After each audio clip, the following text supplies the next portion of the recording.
Assalamualaikum warahmatullahi wabarakatuh dan salam sejahtera. Pada hari ini kita baru saja selesai untuk jawatan kuasa round table, meja bulat, perbincangan kita bersama-sama dengan jawatan kuasa yang lain. Yang sebelah kanan saya ialah Datuk Sri Amar Diraja, Speaker Dewan Undangan Negeri Kelantan.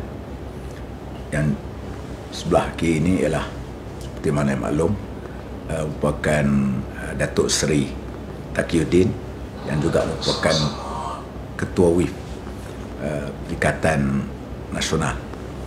Alhamdulillah, pada hari ini kami daripada pagi tadi, iaitu bermula daripada pukul 11.30 pagi hingga pukul 1.30 kita mengadakan mesyuarat dan perbincangan untuk round table. Perbincangan kita ialah berkisar kepada soal untuk pemantapan Mahkamah Syariah, undang-undang syariah di negara kita dan apa plan-plan yang kita nak buat, yang kita putuskan untuk seterusnya. Dan kita mengharapkan ianya akan dapat dukungan daripada semua pihak merentas parti, tanpa kita mengira latar belakang mana-mana parti. Yang pentingnya ialah ini adalah merupakan isu-isu bersama yang bukan kita nak menyalahkan satu sama lain dan sebagainya. Yang penting kita nak supaya kedudukan Mahkamah Syariah, kedudukan undang-undang syariah ini dapat diperkasakan dan dimantapkan lagi di negara kita. Dan saya minta untuk mendapat penjelasan selanjutnya daripada Datuk Seri Taqiyuddin untuk penjelasan. Silakan. Assalamualaikum warahmatullahi wabarakatuh. Yang berhormat Datuk Haji Idris Ahmad, Ahli Parlimen Bahagian Serai merangkap mantan Menteri Persekutuan Bahagian Agama, Yang berhormat Datuk Seri Amar Diraja Ustaz Datuk Muhammad Amar Abdullah, Speaker Dewan Undangan Negeri Kelantan, tuan-tuan dan puan-puan sekalian, sebagaimana disebutkan tadi bahawa pada hari ini kita mengadakan satu persidangan meja bulat untuk membincangkan langkah-langkah pemerkasaan dan pemantapan undang-undang syariah dan juga Mahkamah Syariah di Malaysia. Hasil daripada perbincangan meja bulat ini, 4 perkara telah diputuskan dalam mesyuarat kita ini. Yang pertama, kita telah bersetuju menubuhkan 4 jawatankuasa bertindak ke arah mencapai hasrat yang dinyatakan tadi. Yang pertamanya, jawatankuasa bertindak kajian dan penyediaan dokumentasi undang-undang, termasuk cadangan-cadangan pindaan perlembagaan dan sebagainya, yang dipengerusikan oleh Peguam Yus Farizal Yusof. Yang keduanya, jawatankuasa bertindak komunikasi strategik, yang dipengerusikan oleh Yang Berhormat Ahli Parlimen Pasir Mas. Yang ketiga, jawatankuasa mobilisasi pertahan syariah, yang dipengerusikan oleh Yang Berhormat Datuk Speaker Dewan Undangan Negeri Kelantan. Dan jawatankuasa yang keempat ialah jawatankuasa tindakan bersepadu rentas parti, yang dipengerusikan sendiri oleh Yang Berhormat Ahli Parlimen Bahagian Serai. Yang kedua, keputusan yang kita buat hari ini, kita akan menganjurkan satu konvensyen pemantapan undang-undang syariah di Malaysia yang akan dihostkan oleh Kerajaan Negeri Kelantan pada 24 bulan 2 tahun 2024, bertempat di Negeri Kelantan, yang mana peserta-pesertanya mewakili wakil-wakil Jabatan Agama negeri-negeri, pengamal-pengamal undang-undang sivil dan syariah, para ilmuwan dan juga pegawai-pegawai kerajaan. Dalam konvensyen ini akan diadakan pembentangan kertas-kertas kerja oleh pakar-pakar perundangan syariah dan juga pakar perundangan sivil.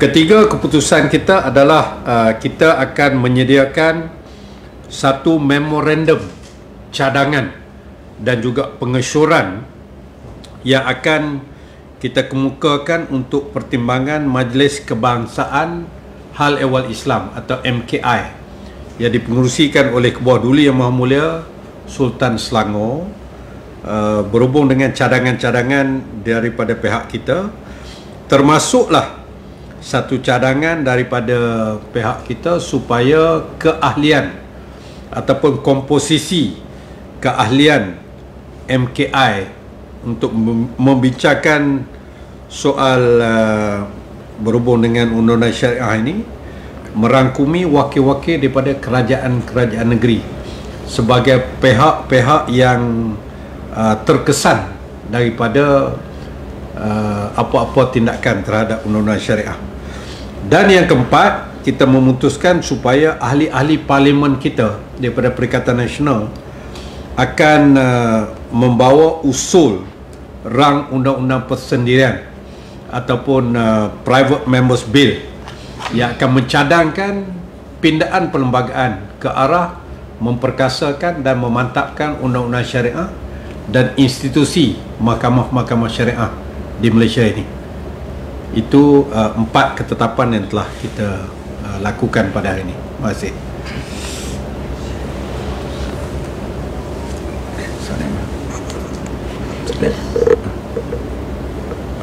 Okey. Ada beberapa soalan?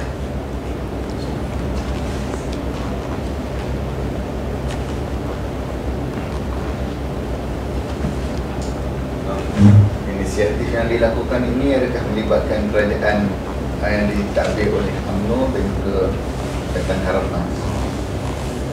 Okey, ini adalah oleh kerana dia melibatkan seluruh negeri-negeri. Sebenarnya satu perkara yang agak silap lah apabila membuat tohmahan kononnya kesilapan yang berlaku pada DUN negeri Kelantan semata-mata. Itu silap.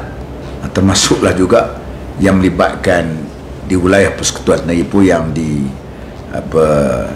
merupakan undang-undang yang dibuat di parlimen, kerana wilayah ni terletak parlimennya yang akan buat undang-undang pun juga terkesan dengan keputusan yang berlaku baru ini. Ini sebab tu kita katakan tadi ialah merupakan rentas politik, rentas negeri. Yang pentingnya ialah untuk ini adalah isu bersama pada kita. Soalan untuk Tuan Yang Maha, berkenaan dengan kenyataan Datuk baru-baru ini berkenaan dengan meminta semua ahli parlimen Islam untuk menyokong naman dan pelaksanaan syariah ini. Jadi apa susulan daripada yang Datuk dapat daripada kenyataan? Ya, pertama macam ni ya, kenapa kenyataan itu dikeluarkan? Sebab dalam usaha kita nak menaik taraf ataupun memperkasakan mahkamah syariah ni, kita terpaksa membuat pindaan di peringkat persekutuan. Yang pertama sekali adalah pindaan kepada Akta 355 bidang kuasa mahkamah syariah. Sebab akta ini mengikat mahkamah syariah tu. Sebab tu bila orang banding hukuman di mahkamah sivil dalam beberapa kes tertentu dengan mahkamah syariah ni lebih rendah. Lebih rendah ni sebab bidang kuasa dia yang terhad. Dia tak boleh melebihi penjara berapa tahun, denda berapa. Dan untuk membolehkan pindaan ni buat, makna kena ada sokongan majoriti daripada ahli-ahli parlimen. Kalau kita bergantung pada satu parti saja memang tak cukup lah sekarang ni. Sebab itulah usaha ni mesti datang daripada semua ahli parlimen. Dan kemudian kalau berdasar pengalaman kami di Kelantan, bila kita nak melaksanakan undang-undang hudud dulu, kita tubuh satu jawatankuasa dan kita bincang. Pada waktu tu ada beberapa perkara yang perlu dibuat. Selain pada Akta Mahkamah Syariah ni dipindah, kita juga perlu buat pindaan kepada perkara 76 rasanya dalam Perlembagaan Persekutuan. Itu memberi ruang dan kuasa kepada negeri untuk membuat undang-undang dia sendiri. Jadi ini pun tak boleh dibuat pindaan kecuali dengan sokongan majoriti daripada ahli parlimen. Jadi sebab itulah saya keluarkan kenyataan mana kita mengajak semua ahli parlimen yang beragama Islam terutamanya supaya bersama-sama dengan kita dalam usaha untuk memartabatkan mahkamah syariah. Setakat ni tak ada respon kecuali daripada Timbalan Perdana Menteri respon dia tu bercampur antara positif dan negatif. Yang ada aspek positif ada, negatif ada. Yang lain tu tak ada lagi lah setakat.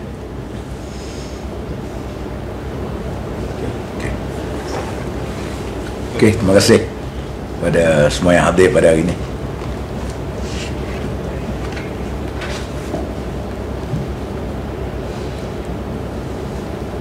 Ya, itu dah.